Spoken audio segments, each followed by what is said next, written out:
আসসালামু আলাইকুম, সবাই কেমন আছেন? আশা করি সবাই ভালো আছেন। আর সকালবেলা ঘুম থেকে উঠে চপ কাটার দিয়ে ঘাস কাটলাম।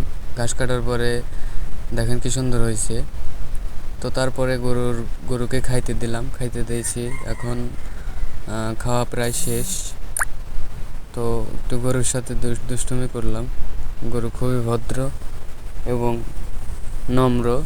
তো একটু দুষ্টুমি করলাম, করার পরে এখন আবার কলেজে যেতে হবে। গোসল টোসল দিয়ে আবার রওনা দিলাম কলেজের উদ্দেশ্যে রওনা দিলাম। আজকে ইনকোর্স পরীক্ষা আমাদের ডিপার্টমেন্টে। তো ইনকোর্স পরীক্ষা দেওয়ার জন্য কলেজে যাচ্ছি। ভ্যানে উঠছি, ভ্যান যাচ্ছে উল্লাপাড়াতে। এখন আছে উল্লাপাড়া আকবর আলী কলেজ। তো আসার পরে পরীক্ষা দিয়ে আবার বাড়িতে আসলাম। এখন যাচ্ছি ঘাস কাটার জন্য, সরাসরি ঘাস খেতে যাচ্ছি ঘাস কাটার জন্য। তো ঘাস কাটতে এসে ঘাস কেটে বোঝা মাথায় নিয়ে চলে আসলাম বাড়িতে। আমার পেজটি সবাই ফলো দেবেন, পাশে থাকবেন। সবাইকে ধন্যবাদ। আসসালামু আলাইকুম রহমতুল্লাহি বারাকাতুহু।